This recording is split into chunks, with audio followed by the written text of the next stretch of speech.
So I chose these recipes because they're all plant-based. They're from this book called Depression: The Way Out by Dr. Neil Nedley, and they're very tasty. Now, why is plant-based good for the brain? I'll just tell you a little story.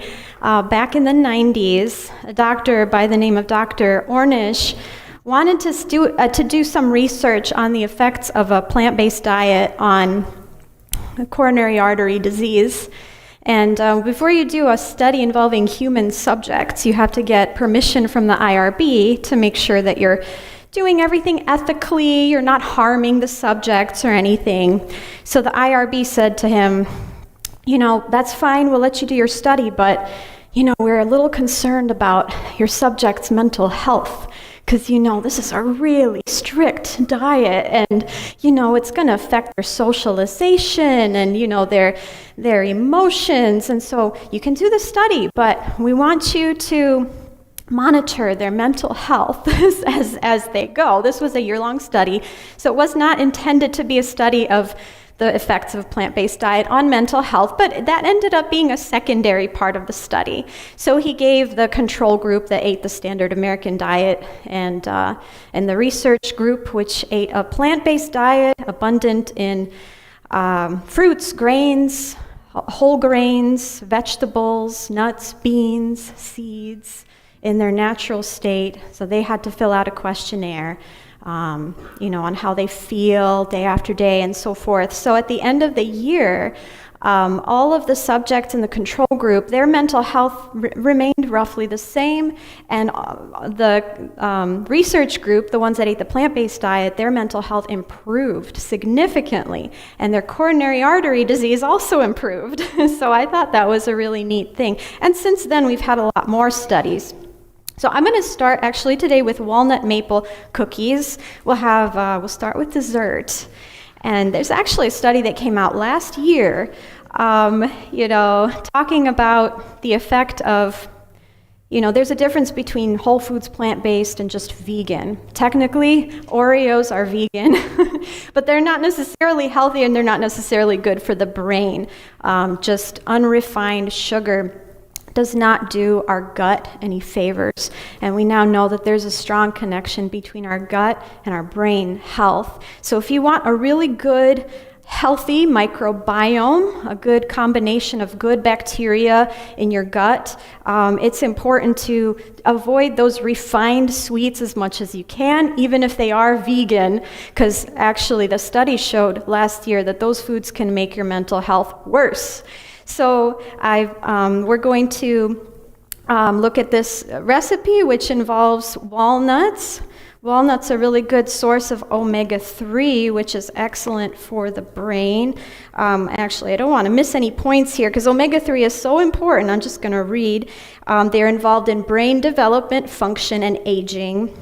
Dietary deficiency of omega-3 is associated with higher risk of depression, bipolar disorder, schizophrenia, dementia, ADHD, and autism. You want to try to get it through your diet. It's very abundant in the brain. You want to, what it does for you, improves your sense of well-being, increases your vigor and energy, improved reaction time, improved attention, reduced depression symptoms, enhanced cognitive function, improved abstract thinking. It could improve some aspects of ADHD, lower your risk of dementia. Among the elderly, it could lead to an improved ability to take care of daily activities and improve learning and memory.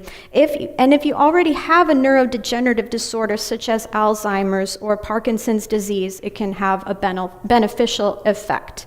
So I didn't want to forget any of those points. It's so important to get enough omega-3. So the walnuts are a good source of it. I'm going to go ahead and pulse this until it's kind of a fine, not too fine, but a little gritty in my food processor. So that looks about right, maybe a little bit more.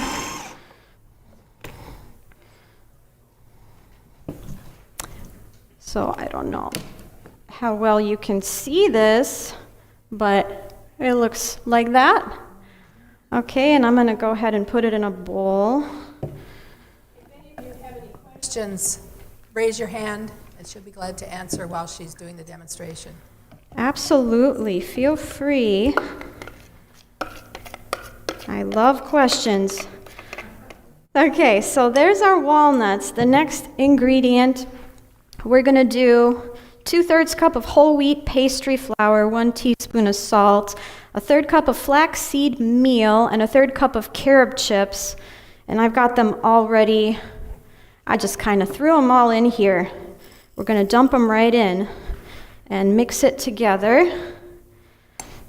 The flaxseed is another excellent source of omega-3 and also something called tryptophan. You heard of protein, right? Amino acids are kind of, you break the protein down into its smaller parts, that would be the amino acids. And tryptophan is an amino acid that is very important for the brain. It's a precursor to serotonin, which is a neurotransmitter that you need to feel good and feel calm. It helps with frustration tolerance. You ever had a day where little things just kind of set you off? Maybe you were a little bit low on serotonin that day. So foods like this should help with that tremendously. Now we're going to add our liquid ingredient, which is maple syrup, 1 cup and 2 tablespoons of maple syrup, plus 2 teaspoons of vanilla. And I did, and actually I'm glad that you brought that up, because I want to demonstrate for you how I ground up the flaxseed. I'll do that in a moment. Dr. Nedley recommends having 2 tablespoons of flaxseed a day.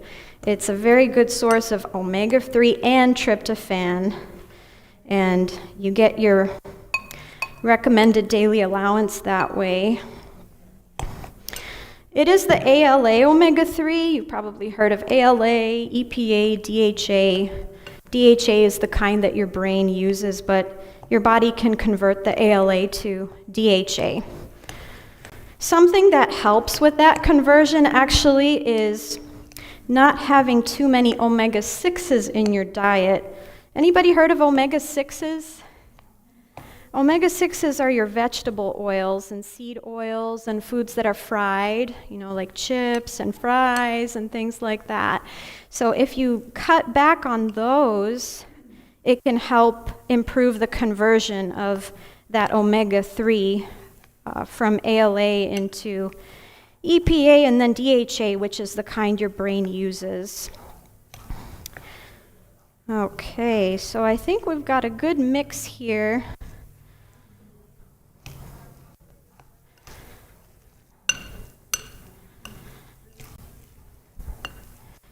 And then you can just form this into cookies. I don't have my baking sheet with me. It might say oil it. I like to use this parchment paper because you can cut back on your use of oil, omega-6, even more that way. So the parchment paper works pretty well, but if you don't have it, oil works too. So anyway, I'm not going to touch it right now, but you can just take a spoon and kind of make a little mound, and then you can put it onto your cookie sheet and kind of form it a little bit with a fork or with your hands or anything like that. And you only want to bake it for about 10 minutes, probably no more than 15 minutes. They burn very easily, so it's almost like a no-bake cookie. It really doesn't require too much baking at all. And they're really good. You want to let them cool for a bit. They'll be real soft when you first take them out of the oven, but give it just 15 minutes and they'll harden up and they'll be kind of chewy and crunchy, and they have a very pleasant flavor to them. So those are our walnut maple cookies. Any questions on those? No? Okay. And I think someone was going to bring me some boiling water. So as we're waiting for that, I'm going to explain the flaxseed and how to grind that up. So this is a coffee grinder, and it's very easy to use. This is my whole flaxseed. You can get pre-ground flaxseed, but it's even better if you can grind it up fresh for yourself, and it really doesn't take long. I'm pretty busy. I don't grind flaxseed every day. I'll fill it up to the maximum line, like I'm doing now, and grind it up. And then that lasts my husband and I usually about a week, maybe a little less than a week. I'm not sure, but pop the lid back on. Yes, I do keep it in the refrigerator to help keep it fresh. You could even put it in the freezer. Another question? Oh, we have a hand over here, and yes.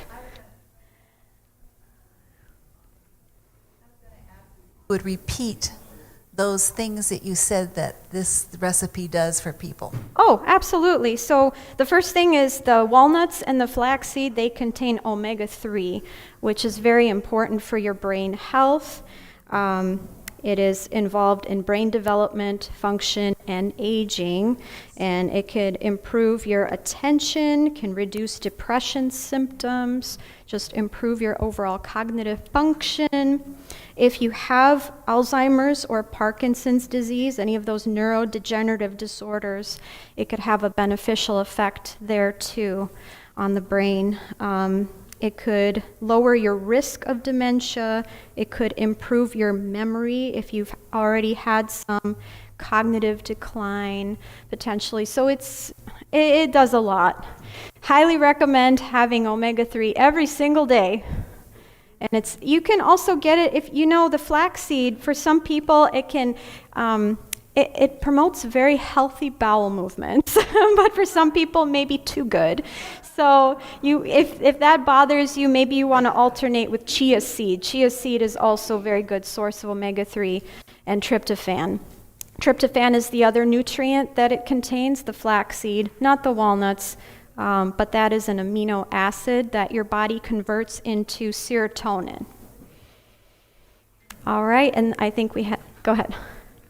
In this recipe, what serves as the binder? I would say the maple syrup. All the liquid comes from maple syrup. It's a little on the pricey side, but worth every penny, in my opinion. It's a good natural sugar, not refined.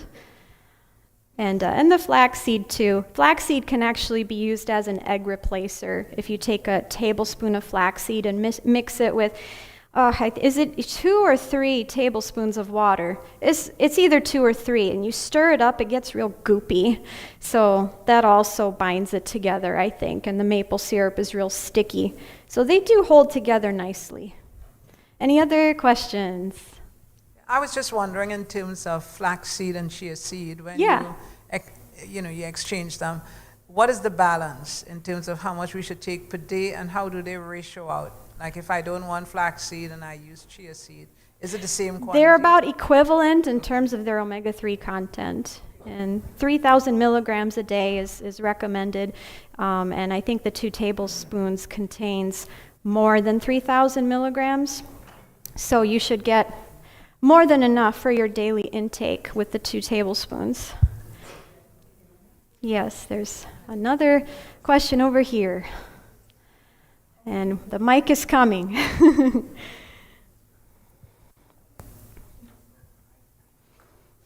I wanted to ask about the amino acid. What did you say about that?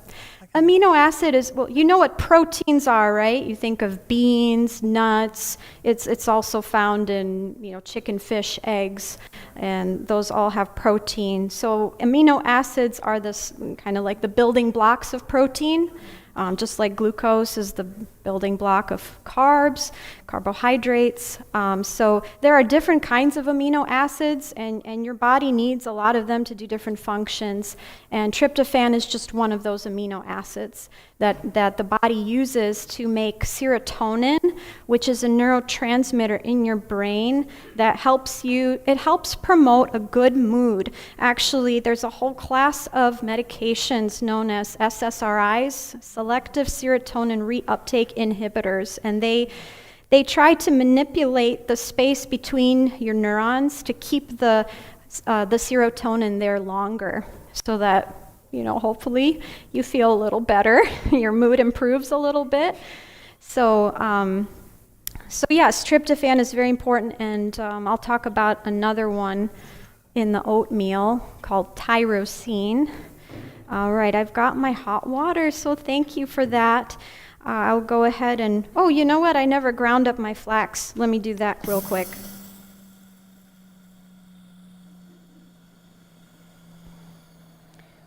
This one, you can set it to either coarse or fine and everywhere in between. So I have it set to kind of more on the fine side right now.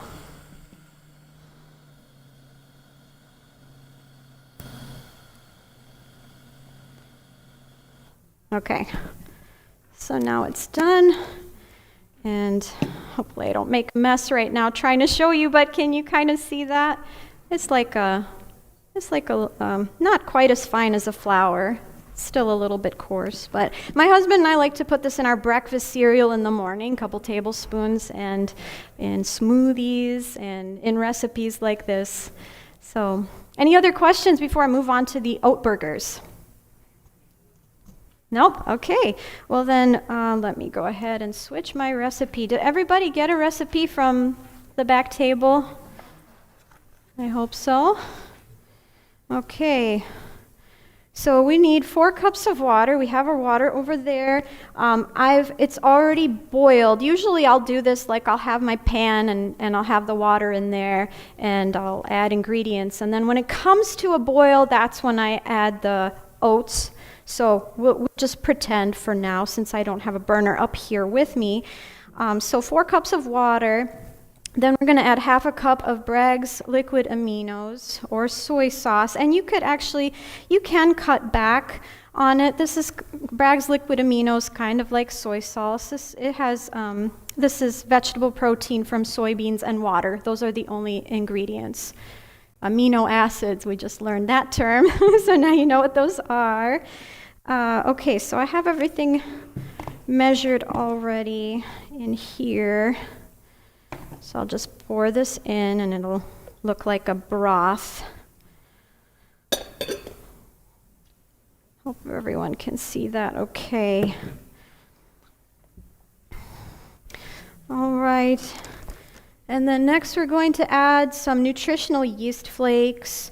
And actually, for this recipe, it does call for some oil. I usually omit the oil. I like to cut back on my oil intake as much as I can, and I don't feel like it compromises the flavor at all. So the yeast flakes, flaxseed meal, 1 tablespoon, some dried sweet basil, garlic powder, onion powder, bacon seasoning. I brought it here to show you. Probably Apple Valley has it. I think I got this one online. And this just adds a little bit of smokiness to it. Smoked torula yeast, that's the ingredient. So I've made it without it as well, and it's still delicious. 1 teaspoon of ground coriander and 1 teaspoon of dried sage, and I have all of those measured out in here. The nutritional yeast can be a good source of B vitamins. Usually it's fortified, depending on the brand. And you need B vitamins actually in the process of converting those amino acids to neurotransmitters like serotonin and dopamine and norepinephrine. Those B vitamins are very important. I have a spoon now, but I like to use a whisk at home because sometimes the bacon seasoning tends to clump. So I like to use a whisk to kind of make sure everything's evenly distributed. One thing I would recommend talking to your doctor about, if you're strictly plant-based, meaning no meat, no cheese, no milk or anything, I would recommend talking to your doctor about a B12 supplement because it can be easy to be deficient in that vitamin, and it is very important. So I've already measured out 4 cups of rolled oats, and I'm just going to dump them right in here. And remember, this is supposed to be boiling hot, so the oatmeal, you'll see, will start to become mushy right away, and you want to let that sit. You could put a lid over it and just let it sit for, I don't know, maybe 15 minutes, just until it's not like boiling hot, so you can handle it and not burn yourself. And it becomes pretty solid, almost like this. And then I recommend for very easy patties, you use a wide mouth mason jar lid and just put it right in there, pack it in, and then it comes out like a beautiful little burger. But it's going to be harder to demonstrate that right now because this definitely needs to sit longer. So that is, I need to tell you more about the oatmeal. Okay, so the oatmeal contains tryptophan, which we just talked about, and tyrosine, which is another amino acid, and that one is important for the formation of norepinephrine, which is another neurotransmitter involved in memory and focus. So eat your oats. They contain both of those amino acids and are very good for you. I like to get the organic, sprouted. If you're sensitive to gluten, you can get gluten-free oats. I mean, they're naturally gluten-free technically, but usually they're processed in a facility that might also process gluten. So if you're sensitive to that, you can look for gluten-free oats. You can even get sprouted oats. Actually, some of the burgers are made from sprouted oats. They're a little bit tougher. You might need to let them sit in the hot water a little bit longer. But overall, the end product is the same. So that is the oats. I feel like there was something. Okay, before we go on to our next presenter, I wanted to just mention some of the fixings on the burgers too. We're going to have tomato, spinach, onion, and Erin is going to make a lovely plant-based mayo that has no oil, so no omega-6s in there, and is very easy to make. The spinach, actually most vegetables are going to be abundant in something called folate. It kind of sounds like the word foliage, greens. So you need folate also, to make all the neurotransmitters that you need. It's very important for the health of your central nervous system. In fact, it's so important that our government decided that we need to start fortifying our wheat products with folate because people don't eat enough vegetables. So let's fortify the grains at least because people eat pasta and bread more often than green vegetables. But did you know that if you don't have enough folate, if you're deficient in that, and you're on an antidepressant like an SSRI, it may not be as effective because of the folate deficiency. So the great struggle of my life is to get my patients to eat more vegetables. So definitely try to get that folate in there too. And let's see how I'm doing on time. I think probably I need to let the next presenter go. Yes. Oh, yes, absolutely. I just want to know if there are any products that are fortified with B12. Do they put B12 in nutritional yeast? Yes, the B12 it's not naturally rich in B12, it's fortified, and it depends on the brand, so not every brand, you can look on the label. There's also a lot of the plant milks and cereals are fortified with B12, but you might want to consider just to cover yourself and make sure you're getting your recommended daily allowance to take a supplement, but check with your doctor first. The timing of your foods is very important too. I should mention the intermittent fasting. If you go a long period of time without eating, say like after dinner, your brain is going to produce more brain-derived neurotrophic factor, or BDNF, and that is also involved in learning and memory and with your reaction time. So that has also been shown, if you're deficient in that, associated with more risk of neurodegenerative disorders like Alzheimer's and Parkinson's and things like that. So intermittent fasting is excellent for the brain. You get more of that BDNF, and eating a good breakfast is very important for the brain too. If you want to do better in school, studies have shown that better academic performance is associated with eating breakfast. So I just wanted to throw that in there. Any other questions? Yes. What ingredients are in the bacon seasoning? Okay, so the only ingredient in here is smoked torula yeast. So I don't know if that's similar to nutritional yeast. This doesn't look like this has any added vitamins to it, and it doesn't really have any calories or sugars or anything. It just adds a little bit of that smoky flavor to it. Does anyone else know? Do they know a little bit more about torula yeast specifically? If you don't want to use it, you don't have to. I've made these burgers before without it, and they taste really good too, so it's up to you. You can modify it. Any other questions? No? Okay.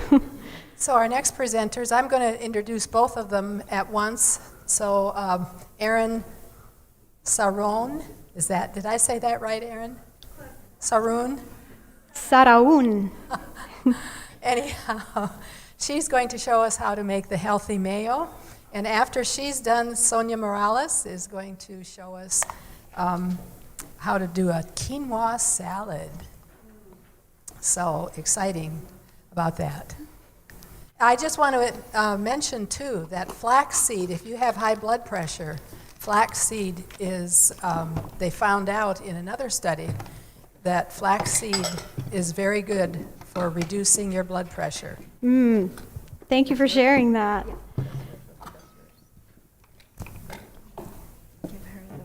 Mm-hmm.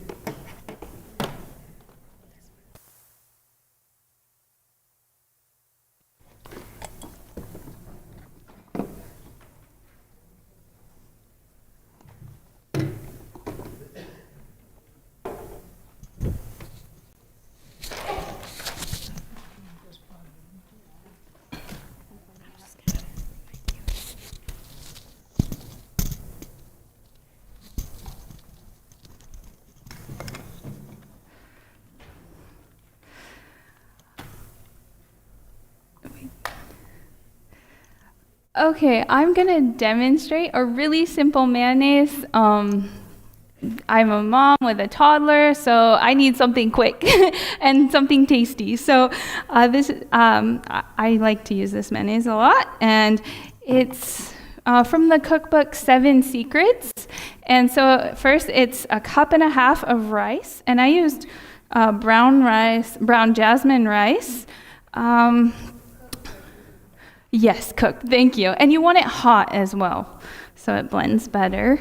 Rice, I know there's been a lot of talk about arsenic levels in rice. I don't know if you guys have heard that, but I did some research, and if you soak your rice and then rinse it, you will reduce the arsenic levels. Brown rice actually has more, but it all depends on where it's grown. So U.S. grown rice, especially Texas, is the worst for you, but rice grown in Pakistan or India or California is actually better. So you want to stick with more like basmati or jasmine. Those are the best rices. So we have 1.5 cups of rice, a can of coconut milk,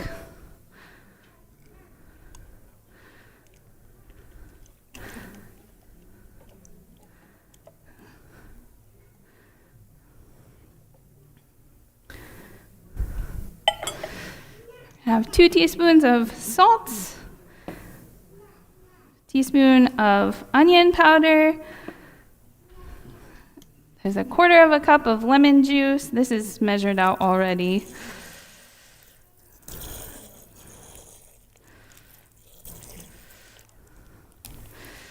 And then you're gonna have 1.5 tablespoons of honey. If you want to reduce the salt, the amount of salt in there, you also want to reduce the sweetener and the lemon juice, because those are kind of balanced for the most mayo type taste.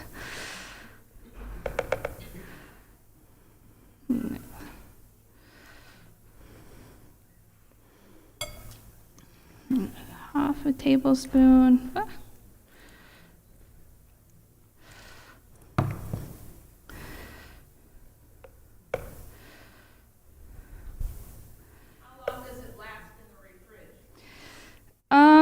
I wouldn't keep it more than 10 days. It makes about 3 cups. It's about half a jar of your regular larger mayonnaise.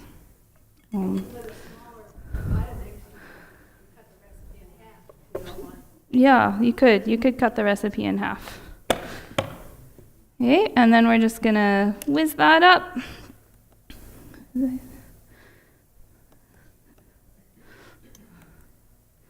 helps to.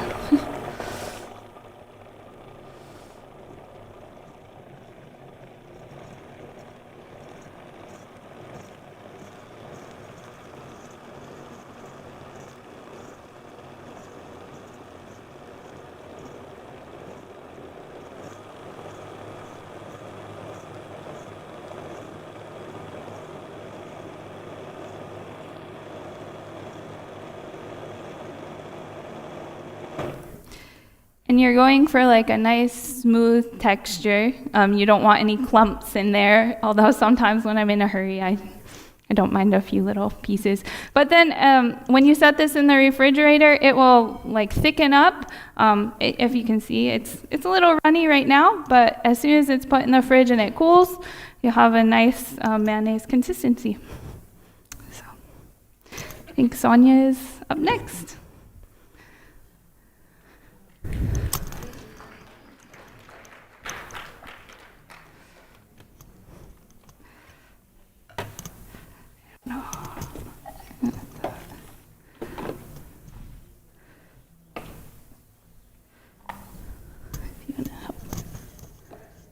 Yes.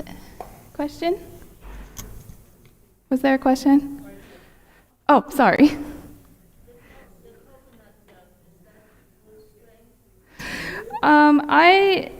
I just use the,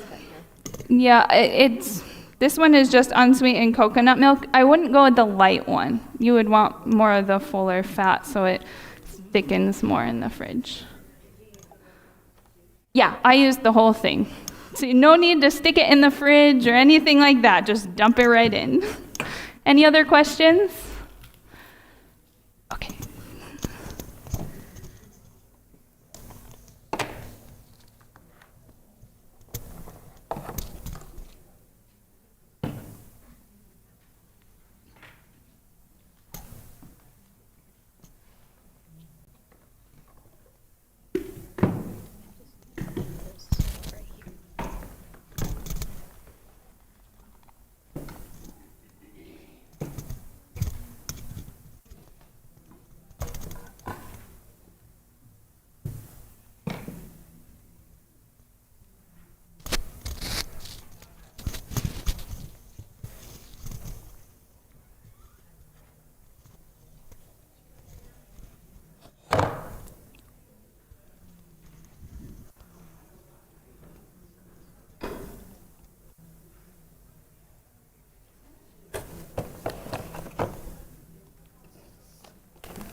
Are you excited to be here? You know what I was thinking? This saves you from getting a cookbook out and you start making the recipe. You got it all, everything all fixed, like, not really my favorite. And then I have to eat it now because you don't want to waste the ingredients, right? So, and this way you're able to try. You can say, well, this is really a good recipe. That's one of the I'm going to be making it for myself. So the quinoa salad, I mean, you can do so much for quinoa. This is a basic recipe, I would say, because one of the ingredients that I like, but definitely you can go so much with this, making your own. I'm not big in raw onions, so this one does not have onions, but you can have onions, you can do celery, you can do chopped watercress. I mean, there's so much you can do with it. And what I like it is because I also work long hours, and I like to, if I make it on Sunday, I have a few days I can eat, and it's like a whole dish itself. Quinoa is a grain that has probably one of the highest that has protein already in it. And then you add some beans, which I love beans. You can use whatever beans you have. Of course, I do cook my own beans too, but easy if you have a can of beans around. The one you have in your recipe has black beans. This one are red beans. So, whatever you feel like it, like it says, welcome to change it. You may not like some of the ingredients that you're given now, but you can also, like I said, you can put your own.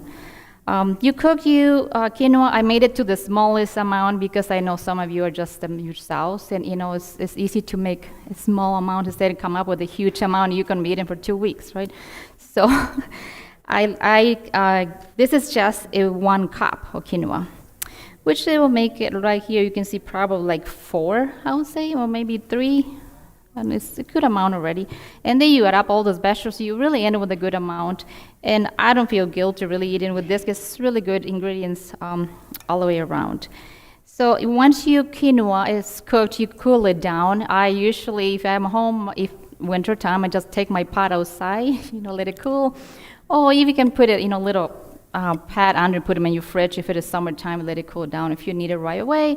But you can also cook it the night before, and you make your salad the next day. So it's as simple as just when this is cool, you add all your ingredients. This one we have the cucumbers, we have the beans, also the quinoa. One of the things there's famous for that too. It contains complete proteins, because it contains all the amino acids. The amino acids requires carbohydrates, to bind and then becomes a complete, and this protein has them all. So all the 9 essential amino acids quinoa has. So it's a really good deal. 1 tomato. Everything has already been cut and measured. I have your olive oil. I do like olive oil. I know some, don't like a lot of olive oil, but for some reason I don't feel guilty eating some olive oil myself. This one has a large lime. I prefer limes and lemons, but you can do lemons. And it has 1/3 of olive oil and salt to taste. So it's just a thing of put it all together and mix. You'll be ready to just get your bowl and sit down and enjoy it. So that's the fun thing of this quinoa salad. And I'm sure once you make it your own, you can put your own veggies that you loved and you enjoy the quinoa salad. Like I said, this is a one dish deal. And really good for summertime. It just tastes very fresh, especially when it has the cucumbers. I think gives it crunchy and fresh taste. So it's really good. Not much to add, just if you have any questions. I just wanted to add something. I'm so glad you brought up the carbs, because carbs are required to get tryptophan and tyrosine into the brain, which could be a reason why people who eat plant-based, could be an explanation for why you see lower rates of depression, because it tends to be high in healthy carbs. And you need also, if you get your tyrosine from something like, or tryptophan from something like turkey, it has a lot of other amino acids in there that compete with tryptophan for getting into the brain.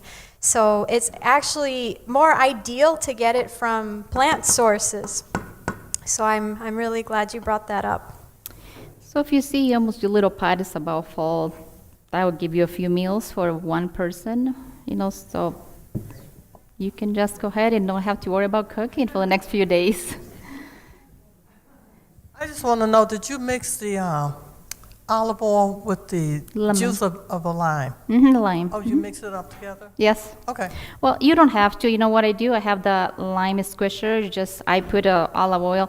I really cooked myself. I'm not really much in measurements. I am the one that's like like that. And, I don't have this, I'm going to replace it for this. I feel like a cookbook to me is like an idea maybe, give you ideas what to cook. I don't quite follow recipes, because I feel like I want to eat that today. I may not have 1 or 2 ingredients. I'm thinking, how can I replace that? I think this would do, So since I'm not really picky, once I know, especially that it's a healthy thing and it's good for me, I don't mind to eat it. So if you're, someone like that, you can replace it. You don't have to be specific. You can, like this is really good to add cilantro. I grew up with a lot of cilantro in my life, and I love cilantro. You can do it, in so many ways. It just gives it this fresh taste. That's to me anyway.